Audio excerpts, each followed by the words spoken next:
Olá, muito boa tarde, tudo bem? Está iniciando o nosso Liberdade de Expressão deste sábado. Apresentação de Matheus Mitterer, produção de vídeo Misael Lima, produção de áudio do Paulo Barbosa e a direção geral sempre dele, Mauro Roberto Valmórbida. E o nosso programa Liberdade de Expressão, você sabe, todo sábado vem com um assunto de extrema relevância para a nossa comunidade, para a nossa sociedade.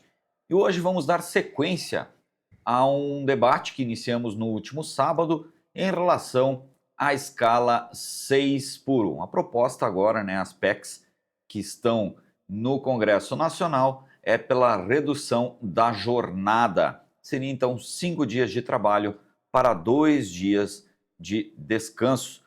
E no programa de hoje eu recebo o presidente do Sindicato dos Empregados do Comércio de Joaçaba e região, Edson Damin. Primeiramente, Edson, obrigado pela sua presença aqui nos nossos estúdios. Prazer recebê-lo para a gente falar sobre esse assunto, e demais assuntos envolvendo, obviamente, o Sindicato dos Empregados. Mas, primeiramente, vamos entrar nessa seara da escala 6x1, ou agora a escala 5x2, seria. Sim. Como é que vocês do Sindicato dos Empregados do Comércio veem essa situação, esse debate que está ocorrendo com a sociedade dentro do Congresso Nacional e que vai impactar diretamente na vida do trabalhador? Boa tarde. Bem, boa tarde, Matheus, boa tarde, ouvintes da Rádio Nova Líder, Na verdade, essa situação é uma questão que já vem desde 2010, então não é de hoje. E, infelizmente, a classe empresarial, os empresários como um todo, dizem que está sendo feito assodadamente ou muito rápido em virtude da política. É claro que toda mudança, quando se trata de legislação trabalhista, principalmente, se nós, do movimento sindical, não aproveitarmos os trabalhadores o momento político, um momento específico, a gente não consegue avançar. Porque se não for na pressão, não avança. Então, se nós estamos há 16 anos tentando reduzir essa carga horária e ela não avançou, agora é o momento ideal, porque é o momento que nós temos a campanha política, logo na sequência vai ter as eleições, tanto os deputados como os senadores no Congresso Nacional serão forçados a votar. E claramente, a maioria já demonstrou que vai votar favorável porque eles não querem perder também seus votos, Isso impacta muito. Então, nós temos que aproveitar o momento para que a gente possa avançar. E claro que uma redução na carga horária de trabalho, que ela é exaustiva, ela tem vários pontos que ela influencia, não apenas na redução propriamente dita. Ela avança no sentido de que ela vai reduzir a jornada excessiva, então ele vai ter, o trabalho vai ter mais tempo para descanso, isso é muito importante e necessário, convívio familiar, que é humanamente necessário também para ele poder ser emocionalmente estar bem, mas principalmente o ponto-chave da questão da lei, que é o ponto onde se surgiu o debate e que ele avançou agora, é a questão da saúde, o afastamento. Hoje, a maioria dos trabalhadores comerciais, principalmente, tem o afastamento na questão da saúde mental, psicológica, porque o evento das empresas hoje todas trabalham com metas, cotas de vendas, cotas de cobrança, enfim, vários tipos de metas, e muitas dessas metas elas são inatingíveis.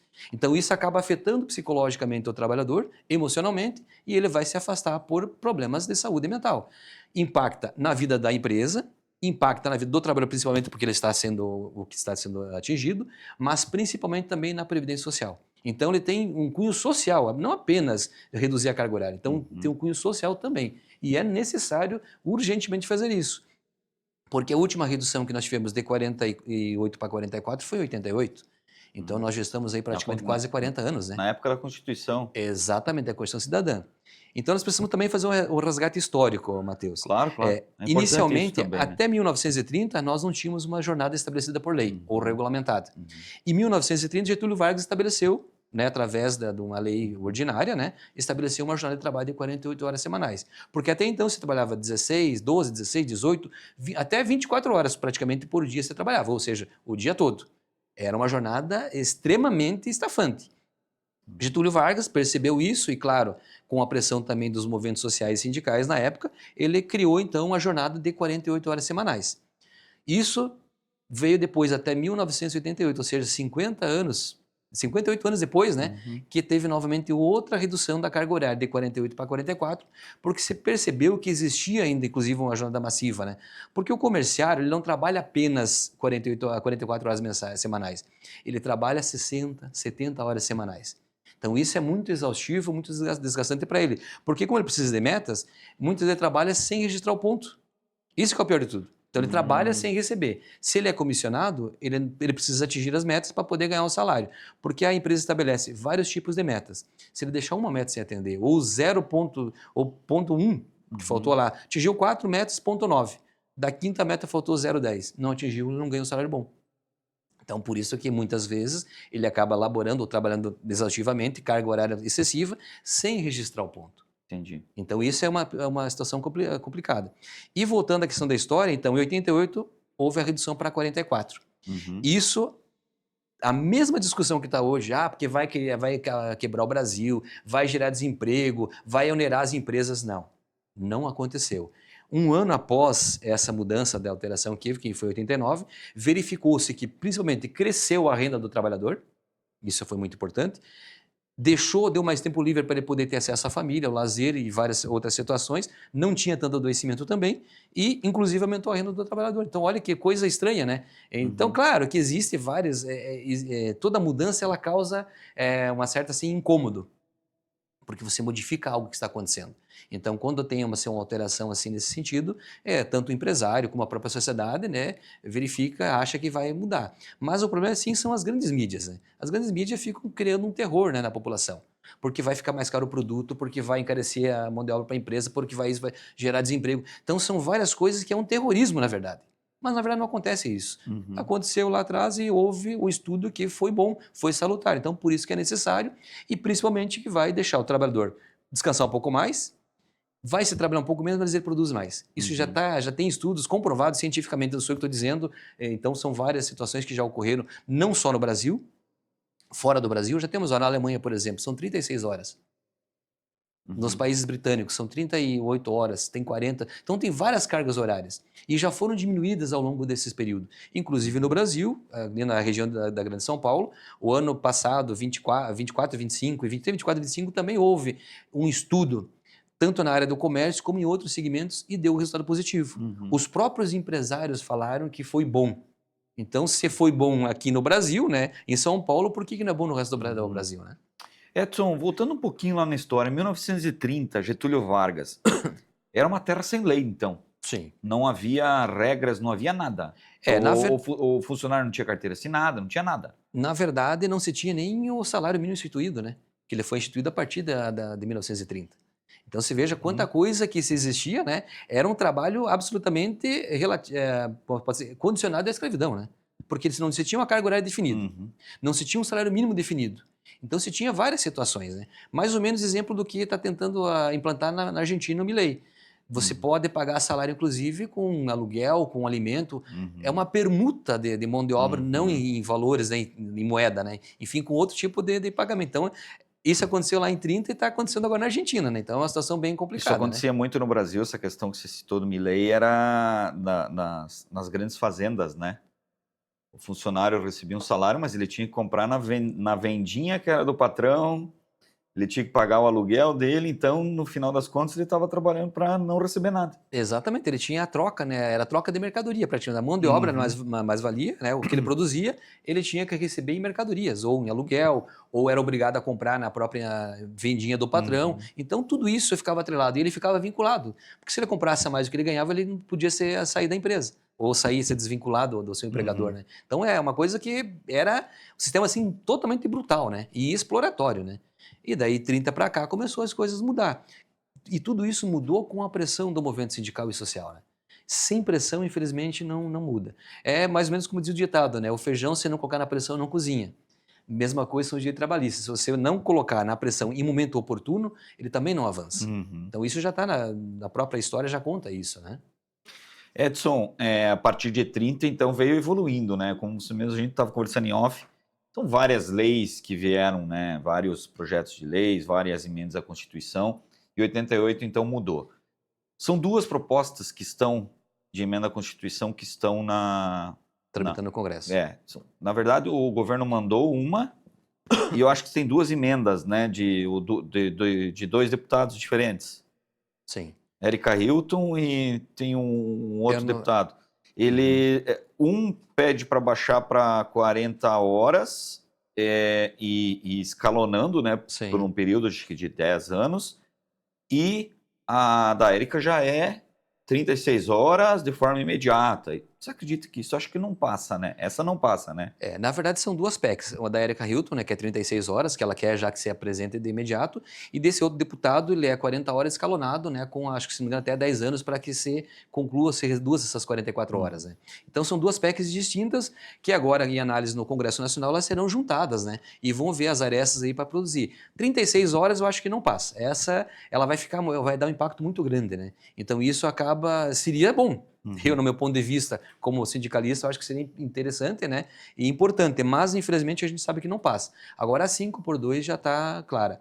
E na verdade, Matheus, tem vários outros projetos, além dessas duas PECs, por vários deputados que mandaram no Congresso Nacional. Então está desde 2010. Nós, das centrais sindicais e do Banco Sindical, já enviamos esse projeto, que era a redução de 44 para 40 horas sem reduzir salário. Importante frisar isso, né? Que isso também está nas PECs, né? Mas tem deputados que já querem que reduza salário. Então tem várias outras medidas aí ou modificações que serão implementadas no decorrer da discussão. Mas o que aconteceu? Como, infelizmente, o Costa, né, acho que é o Braga Neto, que é o deputado, não, Valdemar Costa Neto, que é o presidente do PL. Ele disse que ia empurrar com a barriga para ser votado após as eleições. E se for após as eleições, isso não passa, não avança. Sim. O que o governo deu um prazo para o Congresso Nacional colocar em votação. Como eles adiaram a votação, não sei quem pediu vista, teve um deputado que pediu vista desse projeto inicial, a coisa vai ficar para depois das eleições. Então, o governo, o chefe, o executivo, ele tem uma forma de lei de enviar e que força o Congresso a votar em 90 dias. Então, o Lula, no dia 15 de abril, ele enviou, né, o presidente Lula, enviou um projeto de lei do executivo e ele tem que ser votado em 90 dias. 45 dias pelos deputados, na Câmara dos Deputados, e mais 45 tem que ser apreciado e votado no Senado. Então, são 90 dias. Se eles não fizerem isso, tranca a pauta. Então, por isso que é um projeto de lei que do Executivo tem essa finalidade. Então, são 90 dias que tem que se decidir. Isso vai dar o prazo, praticamente, pelo que a gente tem conhecimento, final do mês de julho. Então, será antes das eleições. Antes até do período eleitoral. Exatamente. Então, já passou, primeiramente, na Comissão de Constituição e Justiça, foi aprovado, se eu não me engano, se não foi por unanimidade, foi pela maioria dos deputados que fazem parte da Comissão de Constituição e Justiça. Agora está na comissão especial que foi criada semana passada, se não me engano. Então são dois pontos aí que é muito importante. Mas é uma coisa muito apressada, que o governo está pressionando o Congresso. E é claro, o governo foi pressionado porque no dia 15 de abril, os movimentos sindicais e sociais foram até Brasília pressionar o governo Lula e pressionar o Congresso para que vote essa aqui. E não só esse projeto, outras questões mais como também o feminicídio. Que no Brasil aí está escancarado. Santa Catarina praticamente eu acho que é campeã de feminicídio. Nós temos a cidade vizinha aqui em Curitibanos, que o feminicídio é o mais alto índice de que acontece em Curitibanos, que é uma cidade aqui a 100 km de Joaçaba. Então, olha que situação complicada. Então, a pressão no dia 15 foi pela questão do combate ao feminicídio, mas também pela redução da revogação da 6x1, implementação da 5x2, sem redução de salário. E nós temos outras pautas também que a gente vai colocar logo na sequência, né, após essa votação, porque se nós colocamos vários projetos para ser votado, vários pedidos, né, da classe trabalhadora, a coisa acaba não avançando. Então nós temos que ir com calma, né, e aos poucos ir pressionando o governo e o Congresso para que se vote o que é de interesse do trabalhador, porque vai ser bom para toda a sociedade. Não vai ser bom só para o trabalhador comerciário, vai ser bom para todos os trabalhadores, toda a classe trabalhadora e a sociedade como um todo. Porque isso também evita que haja hoje muitas separações. Por quê? O comércio, principalmente, tem uma situação complicada. Nós temos hoje diversos casos de divórcio, né? Porque no final de semana está o esposo trabalhando ou a esposa. E quem fica em casa, como diz o ditado, mente vazia é oficina do diabo, né? Infelizmente tem essa situação. É claro que isso talvez não justificasse, mas é uma forma que acontece também que se evitaria mais essa questão social. Né? Edson, dentro de toda essa questão, né, do Congresso que você citou, então eles precisam em 90 dias dizer sim ou não. Exatamente, tem esse prazo, ou sim ou não. Aí como há esse prazo, quem disser não já daí tem o risco também do trabalhador, o voto dele dizer, Não esse medo também, esse temor. Com certeza, né? Por isso que o momento é oportuno para nós da classe trabalhadora aproveitar o momento e colocar isso para o Congresso. Jogar a responsabilidade para o Congresso. Porque eles também têm que ser responsáveis, né? Porque sempre dizer que o movimento sindical é responsável por isso, por aquilo, ou o trabalhador, não. Nós temos que cada ator, no seu momento específico, na sua obrigação, responder, né? Então está no momento do Congresso Nacional votar favorável ou não. Se votar contra, já sabe que vai acabar respingando na eleição ali em outubro, né? Que tá logo ali, né? Sim, esse ano é a eleição. Edson, você naturalmente conversa muito com os sindicatos patronais. O que eles falam para ti? O que eles alegam? Obviamente você ouve, você tem teus contrapontos, você fala também com eles. Como é que tá esse debate? Aqui, né? Eu digo assim. Sim, na nossa região, né? Na base aqui mesmo, né? Bem, primeiramente os trabalhadores estão nos cobrando. Até me ligaram ontem achando que já tinha sido aprovado. Eu falei, não, ainda está em discussão. Tem um prazo até final de julho, a gente está aguardando e, claro, torcendo para que isso aconteça. É a nossa expectativa e estimativa. Claro que talvez pode também a gente tomar um revés, mas isso tudo pode acontecer. Tá lá no jogo. E claro que o empresariado local, eles alegam que isso vai gerar impacto, vai gerar custo, vai aumentar o custo da mão de obra, vai onerar as empresas. Muito pelo contrário. Eu sempre digo o seguinte, que o debate tem que ser feito de forma clara e transparente. Muito se diz assim que o empresário paga muito imposto no Brasil. Eu não concordo com isso. Porque o empresário ele paga imposto daquilo que ele está tendo de lucro. Ou seja, para ele abrir uma empresa, ele vai ter, claro, o custo operacional do trabalhador, da própria empresa como um todo, né? Seja dos encargos sociais que é do trabalhador, se ele paga aluguel ou não, água, luz, enfim, o custo operacional da empresa, e mais o lucro dele, quem é que paga? Não é ele, é o consumidor. Então, tu vê, o lucro dele também vem do consumidor. É claro que ele paga imposto daquilo que ele fatura, ou daquele lucro. Isso é normal. É claro que na empresa a Previdência Social tem uma parcela que ela cobra do empresário, mas não é assim muito imposto. Então isso é uma discussão que tem que ser feito e tem que jogar as limpas. Mas, na verdade, você pregou isso desde a época do feudalismo. Não se dizia lá atrás, os teus avós não diziam, se você tomar leite e comer uva dá congestão? O sistema feudalismo foi da mesma forma. Ele dizia para o seu escravo que ele produzia leite e a uva. Como eu vou ter prejuízo se o seu escravo me comer os dois produtos, eu tenho que dizer para ele, colocar na mente dele que ele não pode comer os dois. Então ele dizia, se você comer a uva e tomar o leite, vai te dar uma congestão, você vai morrer. Pregou um terror, né, um medo. Ele só consumia ou só a uva ou só o leite. E isso veio para nós hoje como um todo, né? Você prega esse terror o tempo todo. Se diz que você paga muito imposto. Não, isso não é o correto. O imposto você paga sim daquilo que você fatura, daquilo que você lucra. E nesse ponto da economia é importante. Temos um estudo que a gente contratou o pessoal do Diese, nós contratamos o Maurício, foi feito um pedido para o Maurício Molinari, que ele é economista e doutorando em serviço social pela UFSC. E também o Vicente Heinen, ele também é economista e está mestrando também pela UFRG.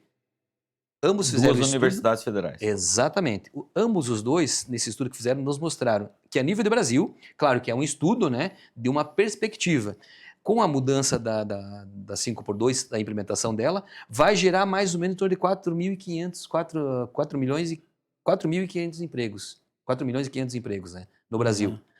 Santa Catarina, 1.200.000 novos postos de trabalho. Olha como o nosso estado é próspero, né? E tem várias falácias aí que se falam de Santa Catarina que são negativas, né? Mas positivamente isso é importante. A nível de Brasil, o custo operacional que se coloca para as empresas, que na verdade é o consumidor que paga, ele vai girar em torno de 2,6% a 3%. Já a classe empresarial, a CNI, que é a Confederação Nacional da Indústria, né, que é patronal, diz que vai girar em torno de 9% a 13%. Isso também são vários estudos que tem ali. Então são um confronto. 13% a 6% de diferença em média. Para Santa Catarina, especificamente, você veja bem, vai gerar um impacto no máximo de 1%. 0,9% a 1%, que é a variação. Então, olha que diferença que dá isso. Dá praticamente a metade, 1/3 do que vai no Brasil, ou 1/6 do que se prega a Confederação Patronal. E interessante que o estudo indica que também vai expandir o PIB, vai crescer o PIB de Santa Catarina em mais 1,1%. A nível de Brasil é 0,9%. a nível de Santa Catarina é 1,1. Olha como Santa Catarina ela tem mais, ela é mais próspera, né, na produção e também na economia. Então, isso é uma situação muito importante. E o ponto principal disso, o que que é? Vai atingir 40% das pessoas mais pobres. Isso chama-se divisão e inclusão social. Uhum. É uma coisa que é inédita, né? Aconteceu lá em 88, aconteceu em 30, quando se implementou, aconteceu em 88 e vai acontecer novamente se essa escala for implantada, que eu espero que ela seja. Então vai gerar, e 10% apenas dos mais ricos, né? Então, do trabalhador que ganha até um salário mínimo ou até dois, serão a parte mais impactada, porque o estudo é para crescer a renda. Uhum. Por que que ela vai crescer? Porque muitas empresas não vão contratar mais funcionários, algumas vão, a de grande porte vão contratar, porque não tem como fazer a escala. As de pequeno porte, talvez vão pagar um pouco mais de hora extra, enfim, vão fazer alguma atividade diferenciada. Ou vão ter que pagar melhor, porque o trabalhador, trabalhando menos também, se ele trabalhar 6 horas em vez de 8, ele vai produzir, ele vai estar mais descansado, ele produz mais. Então, automaticamente vai subir o seu salário. Nas negociações coletivas, a gente vai ter também um avanço nisso. Isso é o que o estudo indica, né? Então, é muito importante todas essas questões e colocações, né? Empresas pequenas, eu digo assim, muitas vezes até o empresário ele trabalha junto com o empregado, né? Sim. Então, nessas situações, o empresário não pode fazer essa cobertura de 2 horas? Ah, com certeza, né, Matheus? Eu acho que são economias familiares, né, empresas familiares. Automaticamente, o empresário que, se porventura ele não trabalhasse o período integral, ele vai se obrigar a trabalhar para não ter que contratar. Ou ele vai ter que contratar. Ele vai ter duas saídas. Uhum. Ou ele repõe, né, esse período que vai ficar vago, né, ele mesmo trabalha, ou então ele vai ter que contratar outros trabalhadores para poder suprir. Uhum. Por isso que vai gerar, né, 4,5 milhões de empregos, né, no Brasil, né? E Santa Catarina 1,2. Então, são uma coisa que é importante, né, esses pontos a gente entender. É claro que, como eu disse, né, são estudos de uma perspectiva. Tudo se baseia através de estudo. Como o lado patronal tem os seus estudos e divulga os seus números, nós também temos nossos estudos. Edson, obviamente você já citou no vídeo que não pode, as propostas de lei não pode reduzir salário, né? O pedido que é para a revogação dessa lei, a implantação da 5x2, é para não reduzir salários. Ou seja, o trabalhador vai trabalhar um pouco menos, né, 6 horas por dia em média, porque hoje é 8, né? Ele vai trabalhar, vamos supor que seja 6 horas, ele vai ganhar o mesmo salário do que ele ganha atualmente. Porque a própria legislação já fala isso. Quem trabalha 6 horas ininterruptas, com 15 minutos de intervalo que diz lá, ou 8 horas, com intervalo de 1 ou 2 horas, o salário é o mesmo. Então, se a própria legislação já está falando isso, a revogação, se vai vir para 6 horas, ela não vai modificar o que já existe hoje. Ela apenas vai colocar em prática o que já está regulamentado.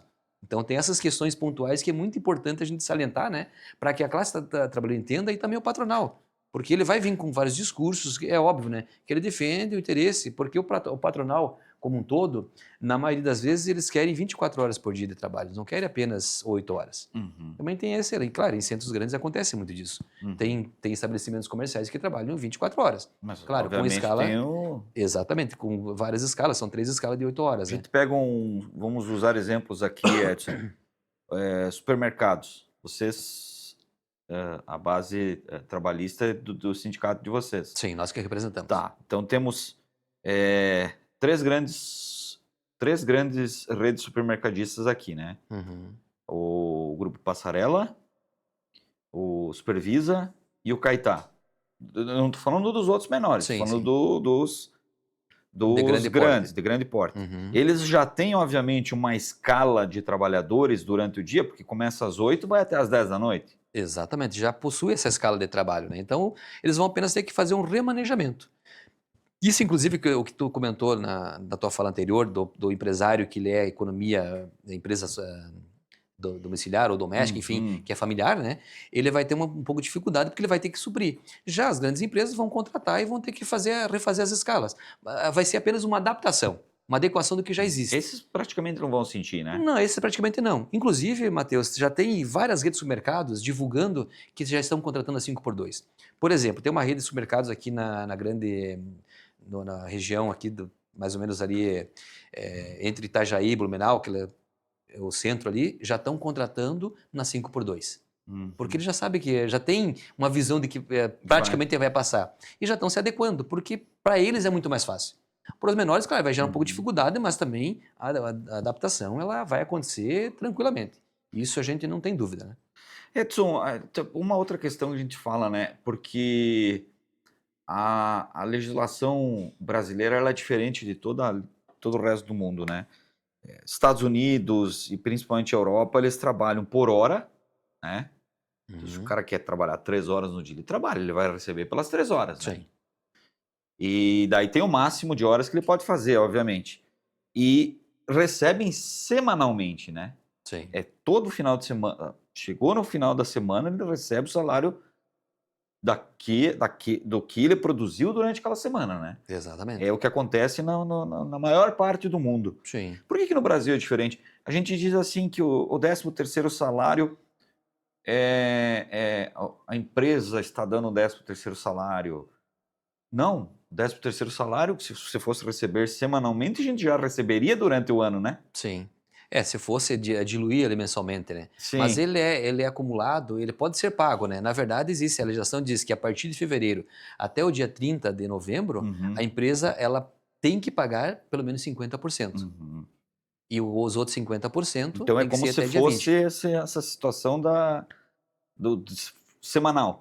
Seria, na verdade, seria mensal daí, né? Ele Aham. seria diluído mensalmente. Mas Sim. a maioria das empresas prefere pagar até 30 de novembro e depois até 20 do 12. E tem que deixar, é um detalhe importante que tu falou do 13º salário, realmente a lei diz que tem que ser pago em 2 vezes, não pode ser pago em apenas uma vez. E muitas empresas vão lá e alteram e pagam em apenas uma vez só. Tão errada, na verdade, pela legislação que existe hoje, né? Mas elas têm que ter muito cuidado nisso, porque qualquer denúncia no Ministério do Trabalho e Emprego, isso pode acarretar em multa, né? Então, a diluição, ela pode existir. De fevereiro em diante pode ser diluído. A lei não veda isso, né? Poderia ser feito dessa forma, mas como tem que ser feito 2 vezes, então tem que optar. Ou num mês ou no outro. Então, automaticamente o 13º não daria para diluir mensalmente. Mas seria uma sugestão de se criar isso, né?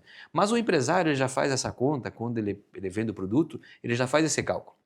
Ele já calcula no seu produto final, para o consumidor, o custo operacional que ele tem e inclui também, claro, porque é um custo operacional, né?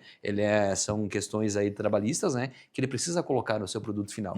Então ele já dilui na sua conta, já faz uma poupança separada, né? Para ele ter o 13º no final do ano sem ter que tirar do bolso, do seu lucro, enfim, né? Então ele já faz essa diluição durante o ano todo, né? Mas um questionamento que eu tenho se fosse o nosso sistema fosse como o americano, por hora, semanal, o inglês, o britânico lá, por hora, semanal, eu não sei na Alemanha, nos outros, mas não teria que ser um 14º salário aí? Na O verdade, benefício seria um 14º, daí teria que ser. porque o 13º já é como se fosse um recurso que você receberia durante o ano, porque se Sim. fosse semanal, né? Claro, com certeza. Na verdade, Matheus e ouvintes, o problema do Brasil nós temos uma série de dificuldades para implementar esse tipo de por hora, porque existe muito aquela supressão de horas. E, infelizmente, no Brasil não avança. Não avança por quê? Existe muito o jeitinho brasileiro. Enquanto nós não tivermos consciência que se eu contratei um trabalhador para me prestar serviço de horário X a Y, eu tenho que pagar tal valor, tem que ser respeitado. Mas, infelizmente, o Brasil, a CLT é muito rígida. Sendo rígida, já existem muitas ações trabalhistas, porque se descumpre, você imagina se ela fosse aberta nesse sistema que tu falou. Eu acho que não teria como ter um controle mais adequado. Entendi. Porque a legislação fala assim, o controle de horário, que é o registro de ponto, para registrar as horas, ele só é válido ou exigido para as empresas brasileiras a partir de 20 funcionários. Então, até 20 funcionários não tem controle do horário. A empresa vai fazer um controle separado, da maneira que ela achar que melhor lhe convém. E o trabalhador ele pode anotar também, mas no final do período, né, eles vão, não, você trabalhou 10, não 12 horas. Isso vai acontecer, infelizmente, Vai dar conflito. vai dar conflito. Então já vai criar um problema.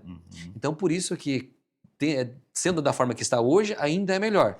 Claro que futuramente, se a gente avançar culturalmente, a gente consegue melhorar. Eu creio que seria importante.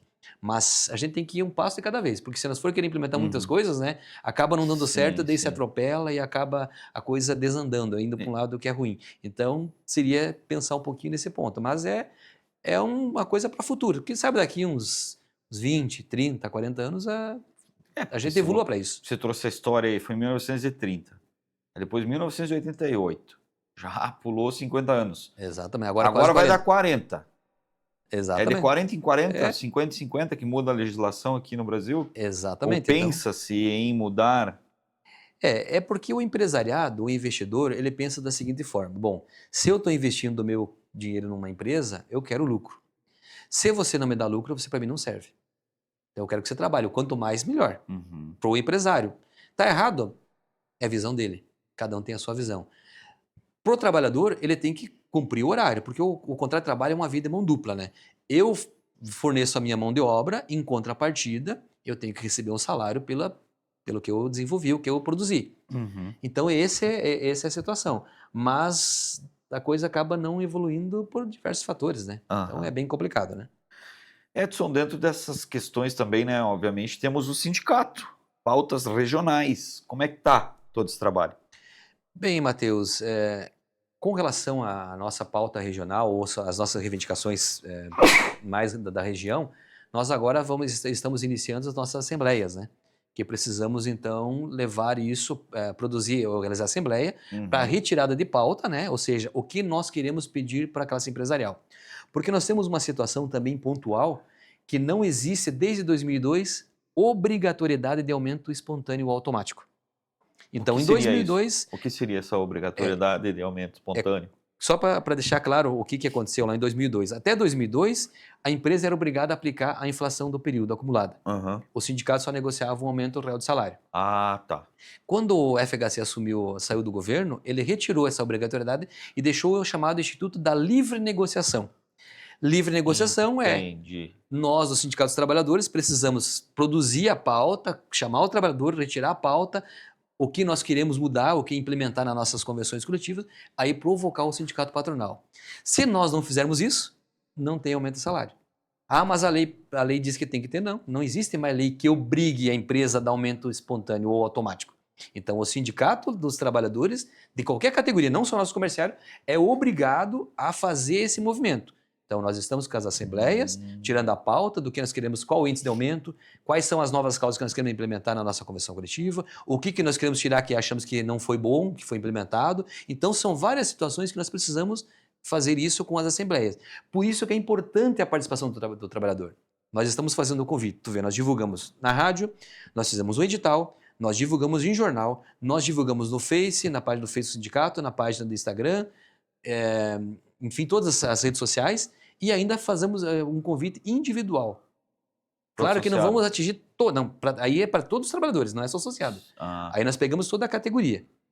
Então nós fazemos um convite individual. É claro que não vamos conseguir atingir todos os trabalhadores, porque tem vários motivos. Às vezes tem alguém que está de férias, alguns estão afastados, outros já saíram do comércio também, então tem uma série de situações. Mas a gente procura atingir a maioria, ou a grande maioria. E infelizmente, às vezes, poucos participam, né? Então nós precisamos da participação um pouquinho melhor do trabalhador. Porque quem vai na Assembleia é que define para quem não vai. Tudo que for definido na Assembleia é o que vai valer a partir da negociação coletiva. Então a gente reforça o pedido, venha, participe, dê sugestão, porque a gente está no sindicato, a gente vivencia o contexto geral. Talvez não vivencie uma particularidade que seria importante implementar na convenção coletiva. Aí depois a gente só ouve a reclamação, por que não implementou isso? Mas por que tu não veio falar? Veio sugerir. Exatamente, vem sugira que a gente vai levar. É claro que a gente também tem que ser honesto e dizer que nem tudo o que você pede você ganha. Porque, como é uma negociação, é um acordo, as duas partes, seja nós do Sindicato dos Trabalhadores, como o patronal, tem que ceder para junto a gente conciliar e fechar a negociação coletiva, né? Ou seja, realizar a convenção, né? Então isso é bem complicado, né? Mas, Edson, você trouxe uma questão relevante ali e te confesso que eu achava que era obrigado a empresa a dar o aumento automático, da inflação do período. Até 2002 era... Falam-se tanto no INPC, mas não é obrigado, então? Não é obrigado. O INPC, na verdade, Matheus e ouvintes, é um ponto de referência. Nós precisamos ter partir de algum lugar. Então nós temos a inflação acumulada do período. É claro que a inflação hoje divulgada, isso não é desse governo, é de todos os governos. Que é maquiada. Nunca, ela é maquiada e é feita por economistas. Eu não sou economista, não entendo como é que faz. Até tentei fazer cálculo, mas não consegui chegar a um denominador comum. Porque se pega todos os setores. Se tu pegar aqueles que aumentaram, que são os mais primordiais, por exemplo, alimentação, educação, moradia e transporte, vai dar uma inflação mais alta. Aí se você coloca todos os demais itens que enquadram junto nesse NPC, que é o rol, para chegar a um índice, né? Ela vai diminuir, porque são vários itens. Então teve itens que aumentaram mais, outros aumentaram menos. Aham. Se tu pega esses principais, já dá um tipo de inflação, que é Por isso que falam, impacta. combustível vai impactar na inflação. Exatamente. Então o aumento do combustível impacta diretamente. Alimentação, nem se fala, porque o combustível impacta Não é alimentação. é alimentação porque tem o transporte. Então tudo isso está atrelado, né? Então veja que alimentação, moradia, educação e transporte, né? Ou seja, é o que os principais. Esse é que impacta na vida do trabalhador. O restante daí são detalhes que, claro, tem um impacto, mas não é significativo. Então, por isso que a gente procura, quando negociar, usa a base do NPC, mas procura sempre um ganho real, porque nesses últimos 12 meses o salário foi corroído, né? Ou seja, houve uma corrosão, Sim. ele perdeu o poder aquisitivo. Ou seja, vamos dar um exemplo para quem está nos vendo aqui e não entende. A cada R$100, o NPC, Índice Nacional do Preço Consumidor, que é a inflação do período, 4,5. Então, ou seja, de a cada R$100, corroeu R$4,5, né? R$4,50 do teu salário. Dos R$100, que do exemplo, né? Então, se tu tem R$1.000, aí são R$45. E quanto mais ganha, maior é o índice, né? Então veja então como há essa deflação. Então o sindicato tem primeiramente essa responsabilidade, né, e obrigatoriedade de buscar primeiramente a inflação, que já começa negociando ali. Sim. A dificuldade é você conseguir a reposição do NPC, porque como tem o chamado negociado prevalece sobre o legislado. Olha que outro ponto interessante. Tudo que você negociar, desde que ele não cause prejuízo para o trabalhador, ele serve como vale lei. Então, a convenção coletiva, após a negociação coletiva, ela é lei. Uhum. Ela vale, inclusive, ela se sobrepõe à Constituição Federal. Olha que coisa interessante. Isso a Maria não sabe, porque o trabalhador não procura saber isso. Ele só vai procurar saber quando ele tem realizado algum direito. Daí ele vai buscar no Google ou em vários segmentos, né, dispositivos, mas tem que ter muito cuidado que às vezes no Google não está lá a realidade. Porque a legislação ela é interpretativa. Então você tem que ter muito cuidado da forma que você interpreta. No Brasil, qualquer lei, né? Exatamente. Tem lá a lei, você não pode fazer isso, exceto porém, sempre tem uma... Exatamente, aquela vírgulazinha ali que é o que quebra as pernas. Então tem que ter muito cuidado quando você negocia, né? Para que você evite de colocar esses subterfúgios para evitar que ele acabe causando prejuízo ao invés de ser um benefício, né? Então a gente tem que ter muito cuidado nisso também, né? E daí, a partir disso, começa então com o INPC, com a inflação. Exatamente. Então a inflação, né? A gente busca primeiramente negociar e geralmente o patronal, a maioria das vezes, oferece só a inflação de cara e em alguns segmentos ele oferece menos do que o INPC ainda. Uhum. Então alguns setores inclusive já negociaram isso. Então é uma coisa bem complicada. Então negociamos o INPC, né? Depois a gente vai, claro, buscar a gente sempre tem que ter argumentos para a negociação, né? Para levar ou colocar a realidade de onde se vive o trabalhador, onde nós estamos, para que a gente consiga avançar no ganho real. Mas a gente que teve a felicidade sempre de avançar e conseguir melhorar isso e avançar em ganho real do trabalhador. Joaçaba, a região de Joaçaba aqui é uma região, eu posso dizer assim, até um pouco cara, né? Ah, sim, a nossa região ela é caríssima, né? Aqui o custo de vida é caro, se compara quase com Florianópolis, né? Porque Florianópolis é uma região litorânea, tem praias, enfim, tem uma série de... O deslocamento também é mais longe, então se ocupa bastante transporte, né? Mas nós aqui, o que encarece bastante o nosso custo de vida também é a própria universidade local, a UNESC, né? Porque vem muita gente de fora. E como você tem muita gente de fora, exatamente, falta-se moradia, o aluguel sobe. O consumo é grande, então o produto ele acaba tendo um valor maior. É claro que daí, como nós temos várias redes grandes de supermercados, eles acabam tendo que fazer promoções, né, de produto específico para poder também vender, né, o seu produto. Né? Sim. Então isso também daí ali dá uma equilibrada, né, no custo, né? Mas ele é meio caro considerado com as demais regiões do país. Né? Além disso, vocês daí buscam o INPC e o aumento real. Esse aumento real já tem uma ideia de quanto vocês vão pedir? Bom, como a nossa database é julho, nós ainda não temos o NPC do mês de maio ainda, que vai sair agora a partir do dia 12, né? Que é para quem negocia em maio, que nós estamos negociando agora com os contábeis em maio. Então, temos que esperar sair o NPC para saber o que vai ser, né? Então, a gente pede sempre o INPC 100% e mais 5% de ganho real, no mínimo. É o mínimo que a gente se pede. Porque se a gente pedir 10, ou 15, ou 20, seria importante, mas a gente sabe que não avança. Porque também tem outro lado, a gente tem que avaliar todos os segmentos. Com certeza. Porque a gente tem empresas pequenas que que aquelas vão sofrer mais, né, para vender o seu produto, porque daí a competitividade é mais alta. Então a gente tem que ter, nós como representante daquela trabalhadora, temos que pensar nos dois lados da coisa. Aham. Temos que ter, claro, o trabalhador ganhando bem, né, sendo bem respeitado, valorizado, mas temos que pensar também que tem que ter empresa gerando emprego, né? Então a gente pensa em todos esses segmentos para poder e levar uma proposta assim concreta e que seja viável. São 21 municípios, né, que você estava me falando, Edson, Isso. que abrange o sindicato. A nossa base é 21 municípios. Então nós temos duas convenções coletivas. Uma que abrange Joaçaba e região, Sim. que são em torno de 12 municípios, e mais 9 municípios, que daí essa dos 12 municípios é a database agora em julho. Daí nós temos a região de Campos Novos, que são mais 9 municípios, com Campos Novos, lá a database de janeiro já negociamos esse ano. Sim. Inclusive lá tivemos praticamente quase 2% de ganho real. Então foi um aumento sim considerado, né? Claro que a gente queria que fosse mais, mas a gente avançou naquilo que se pediu e dentro de uma previsibilidade, expectativa a gente conseguiu atingir. E a gente tem que colocar também para o trabalhador, Matheus, que não é somente o salário. Sim. Não é o NPC para repor. Nós negociamos, então, um normativo, Aham. que é para toda a categoria, que é o mínimo, né, que você paga. Sim. Para quem ganha acima, aí tem um índice negociado. Também, Ah, quem ganha tá. acima do normativo, também se tem um índice negociado. Também negociamos adicional de quebra de caixa, para quem exerce a função de caixa nas lojas e supermercados.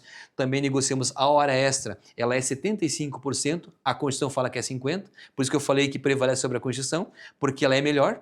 A Constituição tem o mínimo que é 50%, nós temos que a hora extra de segunda a sábado é 75%, ou seja, 25% acima da Constituição Federal. Então isso eu valorizo também o trabalhador. Já domingo e feriados é 100%. Domingo e feriado é 100%, que isso já está na lei, né? Sim. E em alguns segmentos a gente negocia alguns acordos até 110% da hora extra.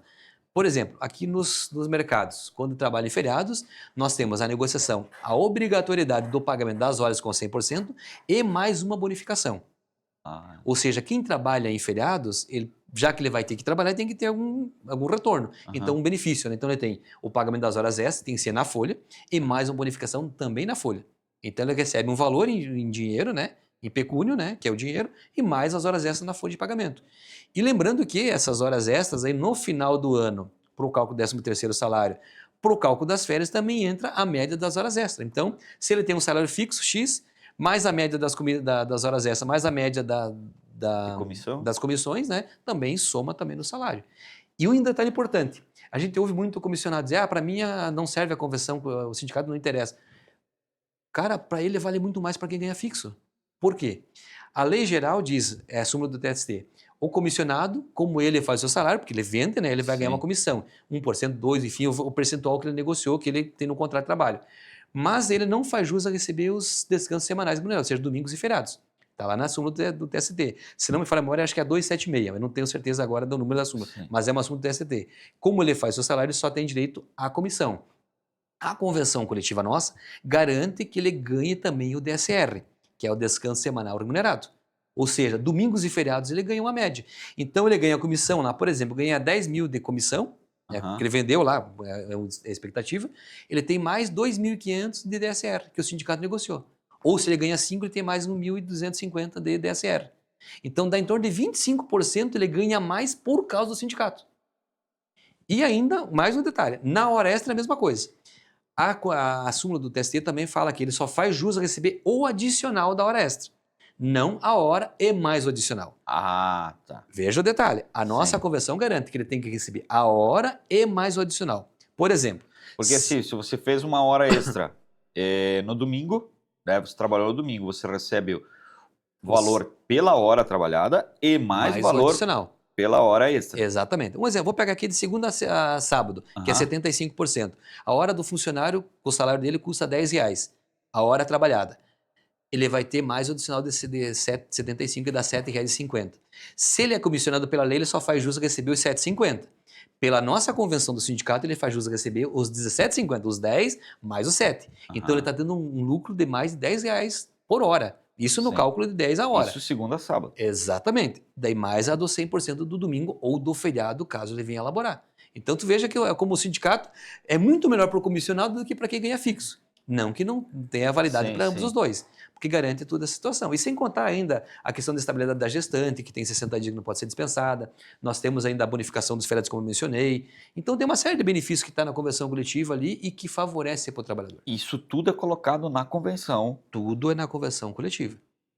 E, claro, em algumas situações, a convenção ela é o ponto de partida, Aham, nós negociamos ainda alguns acordos individuais que ainda têm um plus a mais. sim, Por exemplo, negociamos com a rede de supermercados, aqui um acordo individual, a convenção como base, mais um plus para poder diminuir a rotatividade. Porque hoje o sim, segmento de supermercados é o que mais gira, porque trabalha de segunda a segunda. sim. Então isso também vai impactar, por isso é que a 5x2 vai beneficiar também essas empresas que vai reduzir um pouco esse giro Essa muito grande, essa rotatividade. rotatividade alta. Temos ainda com outras empresas de segmento de departamento também um acordo específico, né? A base é a convenção coletiva, daí a gente negocia alguns detalhes a mais. Por exemplo, domingos, pagamento de domingos e feriados, licença maternidade, licença paternidade, enfim, que hoje até já houve um avanço, né, que se criou uma lei que vai começar a viger para o pai, né, a licença, que ela vai aumentar. Nós já temos alguns acordos Sim, disso que já está na lei agora, nós já aham. tínhamos antes. Né? Então, são algo que já temos negociado e que está vindo com o passar dos anos, avançando no Congresso Nacional também algumas implementações. Né? Edson, dentro fora essa questão, né, outros benefícios, vocês também têm buscado em convenção e que não acontece em outros locais do país, mas acontece em Joaçaba? Ah, com certeza, né, Matheus? Nós procuramos sempre, né? Nós temos em algumas convenções coletivas, por exemplo, o Vale Alimentação, não são em todas, infelizmente, né? Que Sim, é algo que está na lei hoje que a empresa pode adotar. Não precisa nem estar em convenção coletiva. Mas a gente busca porque muitas áreas do comércio acabam não tendo muitos trabalhadores. Aí ele tem que. É que a nossa cidade é pequena, então o pessoal tem a facilidade de você sim, se deslocar no horário do meio-dia, fecha, né? Vai para casa, almoça e retorna, 1h30 ou 2 horas, depende do sim, intervalo que ele tem de 1 hora até 2 horas, que é o limite, né? Mas tem empresas que não abrem, que não fecham ao meio-dia, sim. que são grandes redes. Então, esse trabalho precisa desse vale alimentação. Algumas já fornecem. Algumas convenções nós temos, outras não temos e estamos buscando. Então a gente Aham. tenta buscar isso, melhorar. Por exemplo, outra situação também que acontece muito e que o Brasil já está na lei desde 1952, né, com a implementação da CLT, é a questão do trabalho da mulher 1 por 1 no domingo. A maioria das empresas não faz isso. Usa, porque o homem pode trabalhar até 3 domingos e folgar um. Aham. A mulher tem que trabalhar um e folgar outro. Ah, tá. Isso está lá no artigo 386 da CLT. Não sou eu que estou dizendo, é É uma lei? desde que foi criada a CLT, lá em 1952 foi instituída, tá a lei. Mas a maioria não fizeram. Isso a nível de Brasil, tá? Não é de Joaçaba especificamente falando. O que aconteceu? Houve, em 2020 para cá, várias ações trabalhistas. E o empresário, o sindicato que entrou com a ação, né? Ou os trabalhadores que entraram, reivindicando isso, as trabalhadoras, elas ganharam essas ações. Aí Sim. isso começou a pipocar. Então a gente começou também, porque daí teve conhecimento disso. Porque até então a gente não tem como saber, porque nós não temos acesso. A Folha não pode chegar lá na Folha e dizer, apresenta aqui teu cartão ponto, eu quero ver como é que tá, se a mulher está trabalhando 1 por 1. A gente tem que ir lá, conversar com a empresa pode nos fornecer ou não. Aí a gente tem que intervir através ou de uma ação judicial Sim. ou através do órgão competente, que é o Ministério do Trabalho e Emprego ou o próprio Ministério Público do Trabalho. Então a gente Aham. tem que, quando tá as denúncias, a gente procura fazer isso. Sim. A gente tem uma parceria muito grande, né? E esse entendimento com o Ministério Público do Trabalho aqui, a procuradora e também o próprio Ministério do Trabalho e Emprego, né? A gente tem essa parceria faz a denúncia quando existe, que a gente não consegue o acesso, aí ela vai lá e fiscaliza e ela acaba autuando porque achou uma irregularidade. Mas, primeiramente, a gente busca o contato com a empresa para resolver. Não resolvendo, aí tem que ser meio judicial, né? E, infelizmente, a gente acaba tendo que ir por esse meio judicial, porque o brasileiro ele tem um costume muito grave, né? Ele só muda se mexer no bolso. Alguns, não são todos, né? Também no caso Sim. aqui, generalizar dizer que todo mundo é igual. Mas a grande maioria só muda se mexer no É bolso. que nem cabrito que vai pular a cerca. Sabe que vai doer, berra antes Mas de vai. e vai. Não, é diferente, né? Não é diferente, né? Uhum. Edson, então, mais algumas considerações que tu queira colocar da convenção e o que Eu são só 6, você estava me explicando que são 6 6 entidades sindicatos? patronais que nós negociamos. Nós negociamos, por exemplo, lá em Campos Novos, que é o varejista de Campos Novos, né, que é janeiro. Aí negociamos agora aqui os contábeis, estamos negociando. Aí temos o sindicato varejista, que é um patronal, o atacadista, trabalhadores de cooperativa, de concessionárias, também é outro sindicato patronal. Negociamos ainda com o sindicato de farmácias e com as cooperativas. Então são vários Sim, segmentos que negociamos, né? Então é bem amplo, né? E voltando na 5x2 ainda, eu quero deixar registrado que essa mudança, esse assunto, ele só foi parar no Congresso e o Congresso acelerou a votação por causa de um jovem balconista chamado Ricardo Azevedo, que mora no Rio de Janeiro. Ele é de Tapia, se não me engano, e do Tocantins. Ele disse que ele trabalhou muito tempo como balconista, né? Trabalhou de frentista, depois estava aham, numa farmácia. E chegou em casa um dia estafado, né? Ou seja, muito cansado, e fez um vídeo no TikTok. Criou lá Vida ou VAT, Vida Além do Trabalho. E isso viralizou. E daí, claro, né, que todo o movimento sindical se apropriou também dessa ideia juntamente com ele, né? E se criou, porque a Erika Hilton pegou essa ideia dele e colocou em projeto, que já tinha lá desde 2010 os projetos tramitando, mas não se avançava. Com essa TikTok, esse vídeo do desabafo aí do rapaz, do jovem Ricardo Azevedo, a coisa desandou e agora está nos projetos lá para... Então, ele criou uma situação que já tinha, mas a população como um todo entendeu que era importante e salutar. Sim. Porque talvez da maneira que você coloca, o pessoal não interessa. Reduzir de 44 para 40, qual que é o significado? Sem redução de salário. Vida além do trabalho, é algo que mexe, que impacta, né? Porque daí, como eu falei, a questão de você ter mais tempo de convívio familiar, a questão do adoecimento, que você vai ter menos também, afastamento por consequência disso. Então, vai deixar de gerar prejuízos, né, para a Previdência, para a própria empresa e para o trabalhador. Então, isso impacta socialmente, né? Então, esse rapaz foi muito assertivo na sua ideia. Num simples vídeo viralizou e virou projeto de lei que hoje está tramitando no Congresso. E temos certeza, eu quero ter convicção aqui absoluta que vai passar. Eu espero que passe, porque... Ela terá uns ajustes. Claro, isso é óbvio, né? Você vai ser a escala de 5x2, 2 dias consecutivos, um dia intercalado, não. Também tem isso, também que poderá ser implementado. Vou folgar na quarta e no sábado. Exatamente. Na quarta, no domingo, ou na quinta, no domingo. Não significa dizer que vai ser sábado e domingo. O projeto principal é isso que nós queremos, sábado e domingo. Eu, particularmente, Edson, sou contra o trabalho nos domingos e feriados. Claro que o sábado de trabalho, mas se diminuir o sábado ainda é melhor. Mas claro que eu represento uma categoria que tem vários segmentos, que tem suas particularidades. Então a gente também respeita isso. Por isso que a gente negocia condições de trabalho, de local de trabalho, que dê condições para o trabalho para desempenhar suas funções, né? Então essa é a nossa preocupação e responsabilidade. Mas veja como é importante essas situações, né? Então temos que ter certeza. Se for 2 dias consecutivos, ótimo. Melhor coisa que aconteça. Se for sábado e domingo ainda, melhor ainda. Mas, claro, poderá, como? Porque tem empresas que trabalham já no domingo direto. Vão fechar? Não vão. Sim. Que é nas grandes cidades, né? Por exemplo, shopping center. Vão ter que se adequar. Poderá ser na segunda e na terça, no domingo e na segunda, poderá cair no sábado e no domingo, poderá ser na sexta e no sábado, na terça e na quarta. De repente até tenha outros ajustes, né? Que são necessários, como é a escala. A escala vai ter que ser modificada, alterada, né, para essas grandes empresas. A mesma coisa é na questão de como que vai ser a folga para quem trabalha meio que direto. Né? E muitas coisas também, já tem algumas categorias que vai mexer muito pouco também essa escala, porque já né? Caso de professores, trabalho de segunda a sexta, já não trabalho no sábado, no domingo. Exatamente. Feriados. Os professores já têm uma carga reduzida, né? São 40 horas semanais. Já os servidores públicos, né? Eles já têm a carga de 40 horas. Então, para eles não vai impactar muito. Mas, para o trabalhador que trabalha na indústria hoje, ele já trabalha de segunda a sexta-feira. É que ele faz 8 horas e 48 minutos.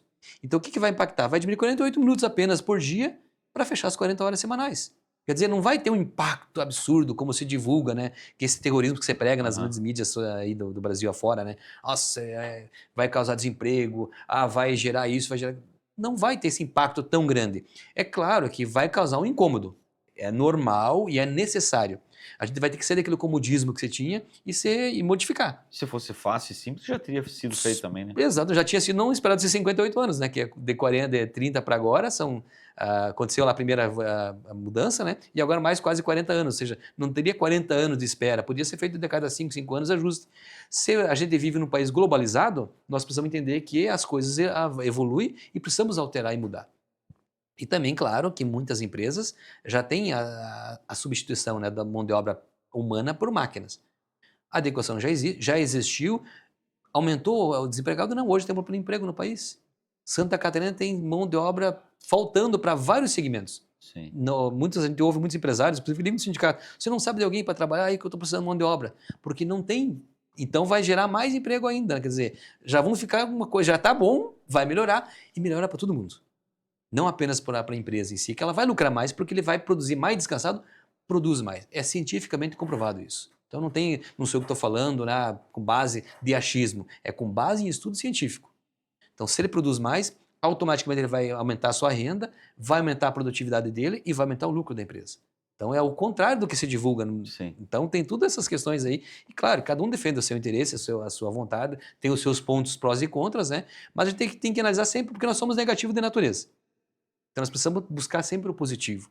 E que a coisa seja boa e que melhore para todo mundo. É isso que a gente busca, né? E que deseja para que o Brasil possa realmente crescer mais. Já é um país grande, né? Tem condições de ser primeiro mundo, só não é por alguns detalhes. Então precisamos ajustar esse detalhe para que realmente a gente seja esse país de primeiro mundo, um país aí onde todo mundo cresça, onde tenha mais distribuição de renda e mais igualdade social. Inclusão social que é o que precisa. É isso que nós precisamos no Brasil e essa aqui vai impactar diretamente nesse segmento.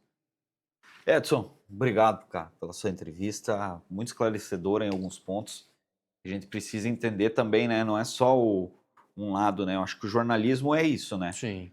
Ouvir todos os lados, todos os interessados e ver seus pontos de vista, aí sim você tentar tirar uma conclusão do que tu acha do assunto, né? Então eu acho que o debate é a melhor coisa para se ter, né, em situações como essa, né?